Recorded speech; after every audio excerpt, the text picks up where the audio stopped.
कि गुरप्रीत जी, जैसा हम सबको पता है, वर्ल्ड्स हाईएस्ट बैटलफील्ड हम मेंटेन कर रहे हैं।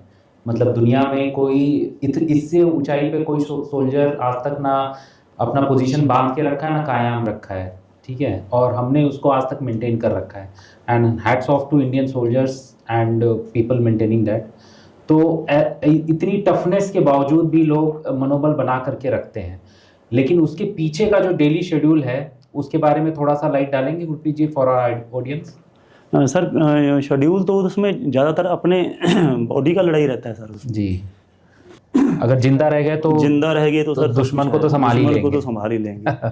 तो उसमें सबसे पहले तो जो सॉक्स वगैरह होती है, 2-2 3-3 सॉक्स पहन के हम रखते हैं उसमें, पैरों का सर्दी से बचाने के लिए। फ्रॉस्ट बाइट करके एक प्रॉब्लम होती है। जी स्नो बाइट भी बोलते हैं। जी सर, चिलबलिन की बीमारी जिसको हम बोलते हैं, तो वो ज़्यादा होने का डर रहता है, क्योंकि अगर वो एक बार होगा तो फिर वो जो आपके अंग है उसको काटना पड़ेगा, नहीं तो वो ठीक नहीं हो पाता। तो वो सबसे बड़ा मतलब चैलेंज रहता है उसको। इसलिए लोग हमेशा रेगुलरली नहाते भी नहीं है सर। यही है कि जो पोस्ट पे रहते हैं वो शेव ही नहीं करते, क्योंकि अगर कहीं कट लग गया तो वो जख्म जल्दी ठीक नहीं होता। तो इसलिए वो जब वहाँ पर ऑफिसर वगैरह जाते थे तो उनके बड़ी बड़ी दाढ़ी 3 महीने के बाद आते थे, तो घर वाले भी पहचान नहीं पाते जब पोस्ट से नीचे उतरते। इवन सॉक्स भी जब 3-4 डालते हैं, हम लोगों ने भी किया हुआ है। जी सर। अगर आपको पसीना आ गया और इस बर्फ में तब्दील हो गया तो पैर को भी काट सकता है, ये भी कंडीशन आ जाती है। जी सर, ये तो वही जो चिलबलन की बीमारी है, अगर आप में बर्फ लग गई एक बार वो ठीक नहीं होगी सर, उसको काटना ही पड़ेगा। हाँ, वहाँ फ्रूटी भी क्या होता था, हमें मिलता था ना, तो फ्रूटी को उबाल के पीना पड़ेगा, वो पत्थर बन के। अरे सर, मतलब जो भी उधर जूस वगैरह जो फ्रूटी वगैरह बोलते हैं, तो 20-22 किस्म के तो बिस्किट वगैरह सामान जो आता खाया नहीं जाता वहाँ पर, वो कम लगती है जी।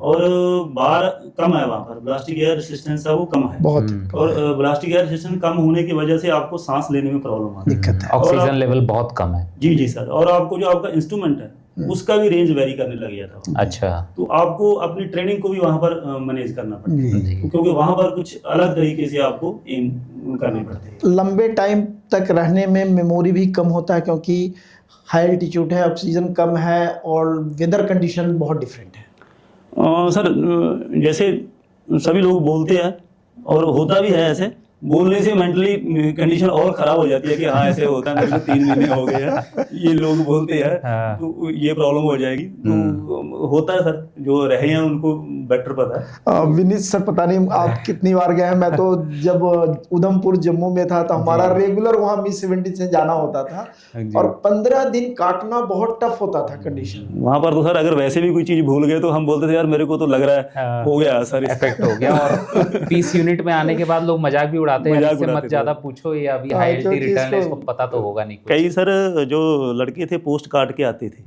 वो नीचे एरिया में उतरते थे, बोले इसको क्या पूछना है, तो भूल गया होगा। तो ये कॉमन चलती रहती थी सर। जी, तो होता है सर इसमें। कोई कॉमन प्रॉब्लम जो हाई एल्टी की हम डिस्कस करें?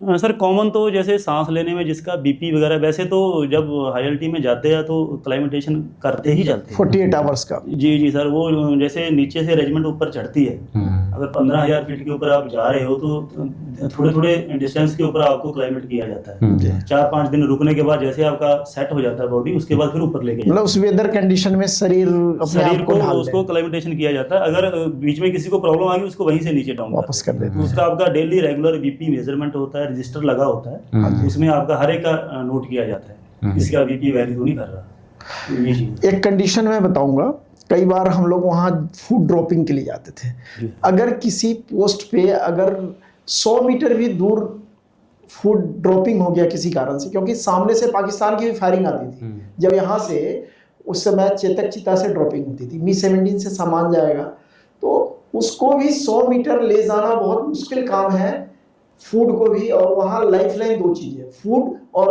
केरोसिन। हाँ सर, कैरोसिन अगर ज़्यादा दूर गिर गया तो उसको फिर उठाते भी नहीं थे, वो गया समझो।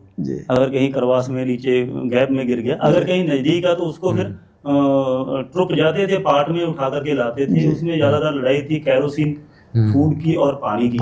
पानी तो ज़्यादातर बर्फ का बनाते थे, उसमें काफ़ी प्रॉब्लम भी आती है जब वो बंदा ग्लेशियर से बाहर नीचे डाउन होते हैं जी तो बॉडी भी अलग से रिएक्ट करती है आपकी। जी तो पानी अगर आपको नीचे लाना तो फिर आपको पखाल होती है, जहाँ आपकी जो कैनी वगैरह होती है भर के लाना, वो भी नीचे से ऊपर चढ़ना आपने। जी तो यही लड़ाई है मेन अपने आप को बचाने की। और बर्फ से पानी बनाने के लिए भी अगेन केरोसिन चाहिए ही चाहिए। जी सर, बर्फ में पानी बनाना तो उसको गर्म करना पड़ेगा, करना पड़ेगा। तो गर्म करने के लिए फिर केरोसिन की तो मेन लड़ाई सर वहाँ पर। इवन टमाटर है वहाँ पत्थर हो जाता है, उसको भी पहले उबालना पड़ेगा नॉर्मल, जब वो हाई टेम्परेचर पे उबलेगा फिर उसको काट सकते हैं। हाँ, बिल्कुल बिल्कुल सर, जो टमाटर हो गया कोई भी सब्जी है वो नीचे से चिकन जाता था, तो चिकन वहां पर तो जिंदा नहीं जाता था, तो कटा हुआ जाता था। जब उसको उठाते थे पत्थर की तरह होता था, एक दूसरे के मारते ऐसे, कभी मीट कटिंग जाते थे। तो वो भी मतलब बर्फ से बना हुआ था, उसको पानी में रखते फिर तब जाकर गर्म पानी में उबालते था। थे जी सर, फिर जी। पिघलता था। ये तो सर हर सब्जी के साथ में, अगर आपका हाथ भी रात को बाहर रह गया, तो हमारे लड़के थे, कभी रात को अगर हाथ आपका बाहर रह गया लटकता हुआ, तो सुबह तक फिर वो सुन्न हो जाता था और उसको मतलब बाद में वर्किंग कंडीशन में नहीं रहता था। कई केस हुए हमारे। गुरप्रीत सर, सियाचिन की कंडीशन पे हम बात करें तो आपके दिल की कोई आवाज़ हो, बात हो? सर इसके लिए तो मैं चंद लाइनें बोलना चाहूँगा। कभी ठंड में ठिठुर कर देख लेना, कभी तपती धूप में जल के देख लेना, कैसे होती है हिफाजत मेरे मुल्क की, कभी सरहद पे चल के देख लेना, कभी सरहद पे चल के देख लेना। सही बात। इसका मतलब आपकी मेमोरी अभी भी ठीक है। ऐसे समझो।